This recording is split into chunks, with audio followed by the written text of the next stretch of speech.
ኮንግራ ሂር ዊ ጎ ይላል። ኮንሳን በቀጥታ ይውላችሁ ወደ አርሰናል ቀላቅለናል። እንኳን ደስ አላችሁ። አንድ ማወቅ ያለብህ ነገር እዛ ሰፈር ገና እየተንኮሻኮሹ ነው። ባሌባል ምናምን እያሉ ዝውውር ማለት እንዲህ ነውና መማር አለብህ። የፈጠነ ማለት ነው። ሄደ ጠቅ አድርገህ ብርህን አስቀምጠህ ጎትተህ የጎደለ ቦታ ላይ ተጫዋች ይዞ መምጣት ማለት ዛሬ ያሳየናችሁ አይደለ? በደንብ ከዚህ መማር አለብህ። ጀምአው የሳሊባ ወሳኙ ተተኪ ወሳኙ እጅግ በጣም አስፈላጊው ዝውውር ዛሬ አንድሪያስ ቤልታ ገሎልናል። ጀምአው ገና ይቀረናል። ይኸውልህ አርሰናል ደጋፊ ዘንድሮ እኮ አውሮፓ ነው ዝግጅቱ። ለፒኤስጂ ነው የምንዘጋጀው፣ ለማድሪድ ነው የምንዘጋጀው እንጂ ለፕሪሚየር ሊጉ አይደለም። ፕሪሚየር ሊጉማ ባሉ ተጫዋቾች ይኸውልህ እወቅጥሃለሁ፣ ቀኝ ግዛት እገዛሃለሁ ለተከታታይ ዓመታት ገባ አይደለ?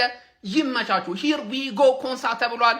ጀምአው ኮፒ ሊንክ ሼር ለሁሉም አዳርሱልኝ። እየበዛን ነው በሉልኝ። መድፈኞቹ አርሰናሎች በክረምት የዝውውር መስኮት አራተኛ ተጫዋቻቸውን ሊያስፈርሙ ነው። ኢሊያን ሚሌ፣ ክርስቶስ ዞሊስ እና ብሩኖ ጊማሬሽ ባለፉት ቀናቶች መፈረማቸው ይታወሳል። ዛሬ ደግሞ የአስቶን ቪላውን የማል ተከላካይ እንግሊዝ ብሔራዊ ቡድን አሌንታ የሆነውን ኤዝሪ ኮንሳን ከአስቶን ቪላ ለማስፈረም ስምምነት ላይ መድረሳቸውና ዝውውሩ ሊጠናቀቅ መቃረቡን የመረጃ ምንጮች እየጠቆሙ ይገኛሉ።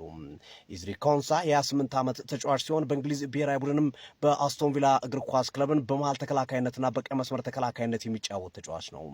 አርሰናል ወሳኝ ተከላካዩ ዊሊያም ሳሊባ የወገብ ጉዳት በዓለም ዋንጫው ካጋጠመው በኋላ ለረጅም ጊዜ በጉዳት እንደሚርቅ መረጋገጡ ይታወቃል እና አርሰናሎች የወሳኝ ተከላካያቸው የሚቀጥሉትን ጥቂት ወራት ስለሚያጡት ለዚህ ምትክ እንዲሆን ኤዝሪ ኮንሳን መወሰናቸውና ተጫዋቹን ለማምጣት መስማማታቸውን የመረጃ ምንጮች እየጠቀሱ ይገኛሉ። አርሰናል ይህንን ተጫዋች እንግዲህ በ60 ሚሊዮን ዩሮ አካባቢ ወይም እስከ 50 ሚሊዮን ፓውንድ አካባቢ ሊጨርሰው እንደሚችል የመረጃ ምንጮች እየጠቆሙ ይገኛሉ። የተጫዋቹን ዋጋ አስቶን ቪላ 70 ሚሊዮን ዩሮ አካባቢ አድርጎ ማስቀመጡ ይታወሳል። ነገር ግን በድርድር አርሰናል እስከ 60 ድረስ በማድረስ ዝውውሩን ለመጨረስ ተቃርቧል የሚሉ መረጃዎች እየወጡ ይገኛሉ። የኤዝሪ ኮንሳ መምጣት እንግዲህ በቀጣይ እንደነ ክርስቲያን ሙስኬራ እንደዚሁም ታዳጊውን ማሪ ሳለሞንን ይገፋል ተብሎ ይጠበቃል። እናንተስ ምን ትላላችሁ? ለአርሰናል ይሄ ዝውውር ወሳኝ ነው ትላላችሁ? በተለይ ደግሞ የሳሊባን እጦት በአግባቡ መሸፈን ይችላል? ሀሳብ ስጡበት። ኤዝሪ ኮንሳ ቱ አርሰናል ሂር ዊ ጎ ይላል። አባቴ ቤት ስንገባ በደንብ እናወራበታለን። ግን በቃ አርሰናል ማን ነው በተከላካይ ቀልድ የለም ነው ምልህ ገባር ሶስተኛ የቤንች የኦቨር ቤንች ተከላካይ ከተጎዳ እናስፈርማለን። ገባር አጥቂ ሲሆን ነው በጣም የምናስብበት። በገንደጉን ነው የምናስበው አጥቂ ሲሆን ማለት አርቴታ ይመችማን የአስቶን ቪላን ቤስት ተከላካይ እኛ ለቤንች አመጣ ነው በቃ ገባር።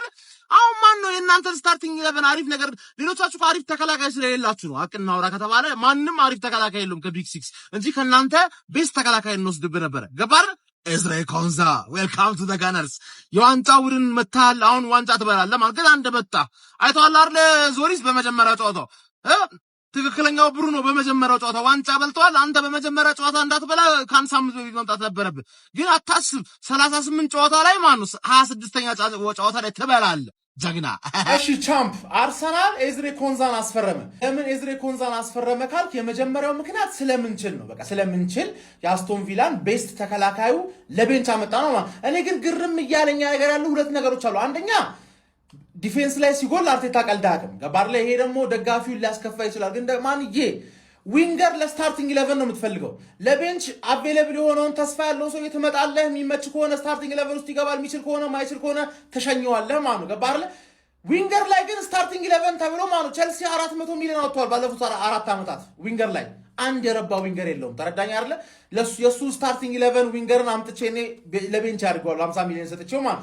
ስለዛ ምርጥ የሆነ የተረጋገጠ ነገር ሲሆን ነው አሪፍ ገንዘብ ማውጣት የሚያዋጣን። አሁን ኬናን ይልዲዝ ላይ 100 ብናወጣ ቅር አይለኝም። እሱንም ላይ እንሄድበታለን ብዬ ገምታለሁ። ዋናው ነገር ግን አርሰናል የእንግሊዙ ሪያል ማድሪድ ሆነ ልልህ ነው። በቃ እንደዛ እየተሰማኝ ነው ገባ። ምክንያቱም ማን ነው ሌላ ቦታ ቻምፒየንስ ሊግ ፉትቦል ያለበት ቦታ ስታርቲንግ 11 ሆነ መጫወት እየቻልክ እንዴት እኛ ጋር ቤንች ለመሆን እፎካከራለሁ ከአርቴታ ጋር ብቻ ለመጫወት ፈልጋለሁ ምናምን እንዴት ልትል ቻልክ? እኛ ከ22 ዓመት በኋላ አንድ ፕሪሚየር ሊግ ነው የበላነው ገባር። ምን ታይቷቸው ነው ስለ በቃ እንዳለ ዋንጫዎቹን እንደምበላቸው ታይቷቸው ቢሆኑ ገባር።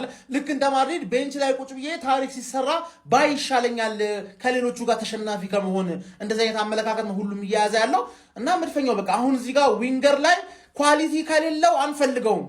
አትፎግር ማን ራስ በ34 ሚሊዮን እንደ ዞሊስ አይነት 6 አናመጣም እንደ ከነሱ ውስጥ አንዱ ወርቅ ይሆናል ገባር።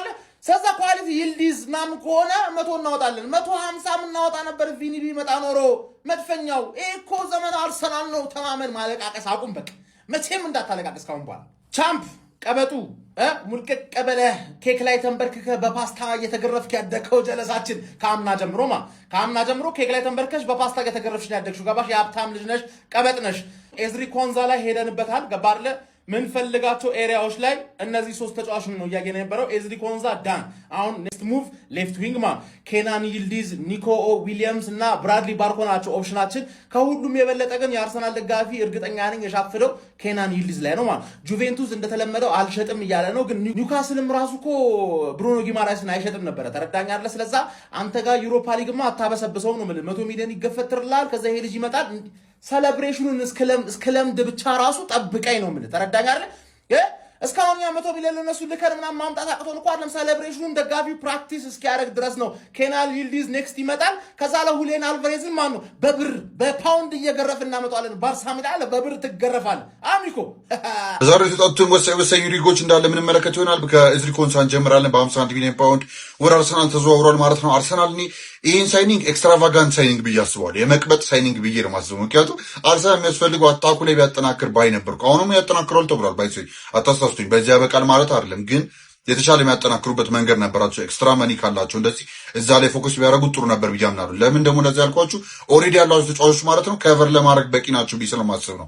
ከሳሊባ እኩል ነው አይደለም፣ ግን ሚድፊልዳቸው አሁን ብሩኖ ጊማሬስም ተጨምሮ የሚገርም ከቨር አላቸውና የሆነ ያህል ጊዜ ሴንተር ባክ ሳይኒንጎቻቸው ላይ ማን ነው የሚያስገቡት ሰዎች ጋር ሌላ ሰው ቢቀየር አሁን ከጋብሪኤል አጠገብ እንደነ ሞስኬራ አይነት ሰው ቢቀመጥ ከፋት አለው ብዬ አላስብም። ከቨር እስካገኘ ድረስ ፕሪዝን ላይ ኤክስፐሪመንት የተደረገ ስለነበረ ኦፕን ሆኖ ተጋለጡ። ያኔ ያው ገባ። እኔ በዛ አንጻር ነው የማየውና ይሄ ኤክስትራቫጋንት ሳይኒንግ መጥፎ ሳይኒንግ አይደለም፣ አሪፍ ሳይኒንግ ነው እንደ ተከላካይ። ግን ኤክስትራቫጋንት ይሄ አለኝ አይነት ሳይኒንግ ይመስለኛል።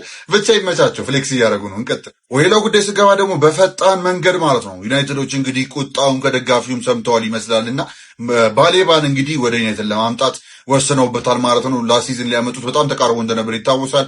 ብራይተኖች አዝገው ነበር። አሁንም ግን ተመልሶ ሄደውበታል። ልጁ ምናልባት ትንሽ የአቋም ማዋዠቅ አጋጥሞት ሊሆን ይችላል። ግን ብራይተኖቹ የሚጮቱበት መንገድ ቀሪየር ሲያደርጉ ስለነበረ እሱም ብሌም ማድረግ ከባድ ነው። ነገር ግን ለዩናይትድ ለሚፈልጉት ነገር በጣም አሪፍ ነገር ይሰራል ብዬ አስባለሁ እና የባሌባን ጉዳይ የዋጋ ጉዳይ ነው። የዋጋውን 75 ሚሊዮን ዩሮ ፓኬጅ ሪጀክት አድርጓል ተብሏል። ዛሬ ጠዋት ግን በሚመጡት 24 ሰዓታት 48 ሰዓታት ይህን እንዲህ ለማጠናቀቅ ማንቸስተር ዩናይትድ በደንብ ፑሽ እያደረጉ ነው። ይህንንም ደግሞ ስላቸው የነበረ ነው ኢንተረስት አያስፈልግም። ለዩናይትድ አይነት ክለብ ሄደ ተጫዋቹን ተቀብለ መምጣት ነው፣ ሌላ ነገር የለውም ካመንክበት ማለት ነው። እና እነሱም አስጨርሰው እንደሚመጡ ይህን ልጅ አልጠራጠርም። እና ደግሞ በሚገባበትም ስኪል ሴት በሚፈልገው አጮት ደግሞ ያሳትፉታል ብዬ አስባለሁ። ባሌባን አሪፍ ሳይኒንግ ነው ብዬ አስባለሁ። ስንቀጥል ሳይኒንግ ላይ ስንገባ ደግሞ ኢንተሮች እንግዲህ ከርተስ ጆንስ በ35 ሚሊዮን ዩሮ አግኝተውታል። የሚገርም ሳይኒንግ ለነሱ። ሊቨርፑል ደግሞ ያጣ ይመስለኛል በከርተስ ጆንስ ዙሪያ። በተለይ እንደ ስኳድ ዴብዝን መጠቀም የሚችሉት ስታርተርም እንግዲህ ሊበቃ የሚችል ተጫዋች ነበረ እና ትንሽ ጊዜና ነርቸሪንግ ነበር የሚፈልገው ብዬ ነው የማስበው ከርተስ ጆንስ። ግን አይገስ ያ እነሱ የወሰኑበት ነገር ነው። 35 ሚሊዮን ዩሮ አግኝተውበታል። ኢንተር ግን የሚገርም ሚድፊልደር ነው ያገኙት ማለት ነው። እነሱ ለሚፈልጉት አጨዋወት ደግሞ ከርተስ ጆንስ በቃ ሌላ ልላችሁ አልችልም። ግን ሊቨርፑልም እንግዲህ አሪፍ ፕላን አለው ብዬ አስባለሁ። ይህን ነገር ኮምፐንሴት የሚያደርግበት መንገድ ያመራል ተብሎ ብዙ ቦታ ቢጠራም ግን መጨረሻው እንግዲህ አልድሪያ አምርቷል ማለት ነው። ከታችኛው ዲቪዥን ወደ ሳውዲ ፕሮ ሊግ ያደገው በዚህ ዓመት ማለት ነው። አልድሪያ ጋር እንግዲህ በውሰት እንደሚሄድና ባይኦፕሽን እንደማይኖሩ የተነገረው ለአንድ ዓመት ተውሶ ወደ አልሂላል ይመለሳል ተብሏል። ኑኔዝ ከዚህ በኋላ እንግዲህ አሁንም ሳውዲ ፕሮ ሊግ ነው የሚቆየው። ይህ ቲም ደግሞ አዲስ ፕሮሞተር የሆነ ቲም ነው እና ስታርማናቸውን አይገስ ዳርዊን ኑኔዝ ብለን ማሰብ እንችላለን እና ያ አይ ቲንክ መጥፎ ሳይኒንግ አይደለም። እነሱ የሚገርም ሳይኒንግ ግን ኑኔዝ ብዙ ምርጫ ነበረው፣ ብሩ መርጧል። ይመቸው። ሳይኒንጋችን ስንመለከት ደግሞ የ4 ዓመት እንግዲህ አይሪሻዊ ፎርዋርደር ወይ ደግሞ አጥቂ ትሮይ ፓሮት በቶትናም ቤት በታዳጊነቱ የሚታወቀው በጣም እንግዲህ ብዙ ቦታ ካመራ በኋላ ዚያል ከማር ደግሞ ጎሉን አዝንቦ ከመጣ በኋላ ለሁለት ሲዝኖች ወደ ሪያል ቤቲስ አምርቷል ማለት ነው በ20 ሚሊዮን ዩሮ።